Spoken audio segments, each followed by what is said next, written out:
The Sarathi Dominion believed themselves eternal. Their empire stretched across 5 spiral arms, their fleets numbered in the millions, and their history was a litany of conquest. They had broken countless species, turned proud civilizations into thralls, and demanded one law above all others: obedience without question. So when their surveyors encountered humanity's frontier colonies, the Sarathi reacted as they always did, with disdain. They sent emissaries draped in silks woven from the entrails of defeated foes, standing before human governors with hollow eyes and sharpened smiles. Their offer was a command masked as diplomacy: bow or be erased.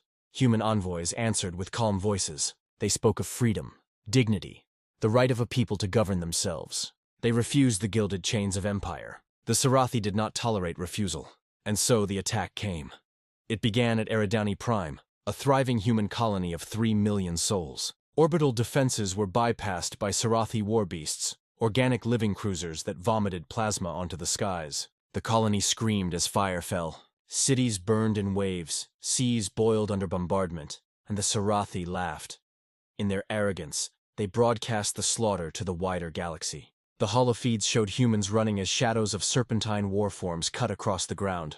Children dragged from shelters, soldiers vaporized mid-stand, and the governor, stripped and chained, executed in front of her people while Sarathi banners were planted in her blood. The message was clear: this is what becomes of those who deny obedience. The galaxy watched, and the Sarathi celebrated when empires mocked Earth. At the Sarathi High Council, laughter echoed in crystalline halls. Their overlords spoke with dripping contempt, mocking the primitive Earth clan and its fragile ideals. "They are soft," hissed Chancellor Varun. "They hesitate to even punish their own criminals with death. They cling to the illusion of morality," a chorus of nobles sneered.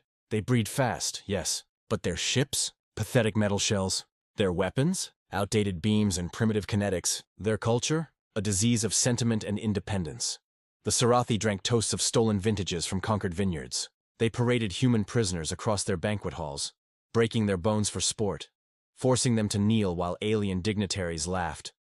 Other empires joined in the chorus of disdain. The Kalori, who once warred against humanity but now traded peacefully, warned the Sarathi: "Do not mistake quiet for weakness. Earth remembers." The warning was dismissed with hisses and mocking laughter, for the Sarathi could not imagine that the silent patience of humanity was not submission. It was the slow drawing of breath before the storm. The silence broke.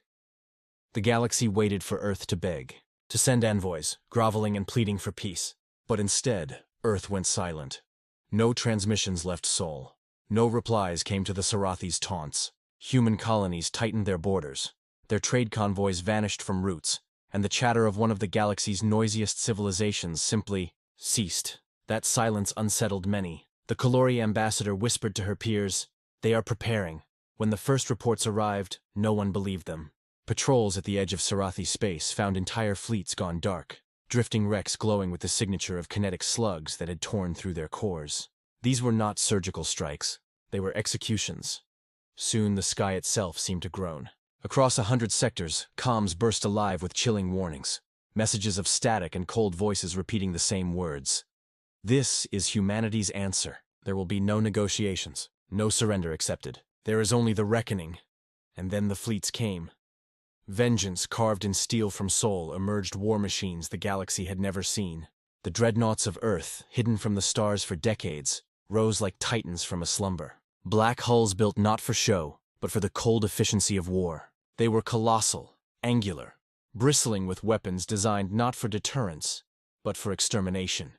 They moved without fanfare. No parades, no declarations of glory. Only the silence of inevitability. And with them came the Terran legions, armored soldiers clad in exosuits that turned them into walking storms. Where other species relied on massed infantry, humans relied on precision. Each soldier carried enough firepower to crack open bunkers, enough resilience to wade through plasma fire. The Sarathi scoffed at first. They hurled fleets numbering in the thousands against Earth's advance. They expected slaughter, but of the humans. Instead, suns darkened under the shadows of Terran carriers. Sarathi living ships were torn apart by rail slugs that struck faster than light, shattering flesh and bone in volleys that echoed like thunder across the void. Plasma walls that once melted cruisers were sliced open by beams so focused they burned holes through stars. Entire Sarathi armadas were annihilated before they could fire a shot. Their commanders screamed, their boasts dissolved into panic, and the galaxy realized the truth. Humanity had been patient. Humanity had been learning. Humanity had been preparing for this very moment. And when the humans struck, they struck without restraint. The storm. Without mercy, world after world burned. But not like Eridani Prime. Humanity did not slaughter civilians for cruelty.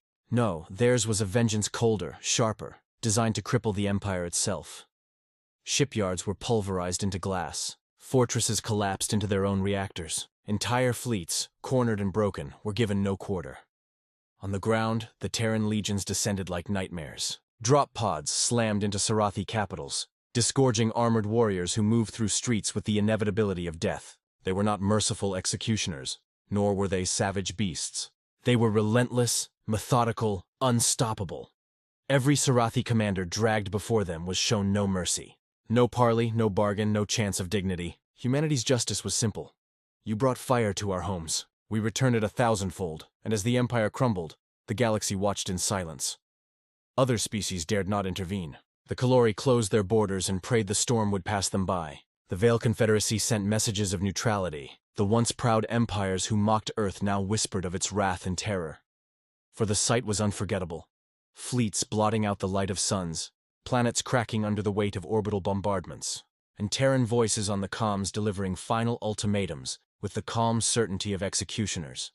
This is humanity's courage. This is humanity's vengeance. This is the cost of demanding obedience. Retribution made eternal at last, the Sarathi homeworld itself trembled. Its crystalline spires, once monuments of arrogance, quivered under the shadow of Terran dreadnoughts. The High Council convened in desperation, sending frantic pleas across comms. They promised surrender. They offered reparations, tribute, servitude. They invoked ancient treaties, calling upon the galaxy to shield them. But humanity did not answer.